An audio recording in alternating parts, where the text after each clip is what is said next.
আজকে বানাবো চিংড়ি মাছ ভাপা। ঠিক আছে, তার জন্য আমি নিয়েছি এই যে চিংড়ি মাছ, যেটা লাগবে 150 গ্রাম মতন চিংড়ি মাছ আছে। তার সাথে বাটার জন্য আমি নিয়েছি পোস্ত, কাঁচা লঙ্কা, সাদা সর্ষে মানে লাল সর্ষে, আর কালো সর্ষে, টক দই নিয়েছি, আর তার সাথে নুন, চিনি আর হলুদ দিয়ে, আর একটা কাঁচা সর্ষের তেল। আমি এই মশলাটা আমি আগে ছিলে একটু বেটে নেব। যে মশলাগুলো বললাম দেবো সেগুলো সব দিয়ে দিয়েছি।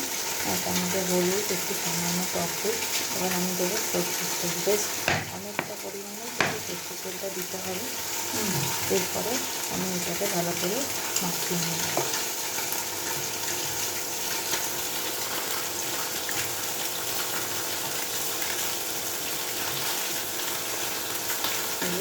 মাখিয়ে আধ ঘন্টার জন্য আমি এটাকে রেখে দেবো। এই যে কড়াটার মধ্যে আমি এই মিশ্রণটা যেটা আমি করেছি সেটা দিয়ে দেবো। দিয়ে এই বাটিটা দিয়ে আমি জল দিয়ে আমি 10 মিনিটের জন্য এটা হতে দেবো। এই দেখুন বন্ধুরা, আমাদের চিংড়ি মাছ ভাপা রেডি হয়ে গেছে। এবার আমরা এর মধ্যে একটু কাঁচা সর্ষের তেল দিয়ে দেবো। এই যে আমি কাঁচা সর্ষের তেল দিয়ে দিলাম। এই যে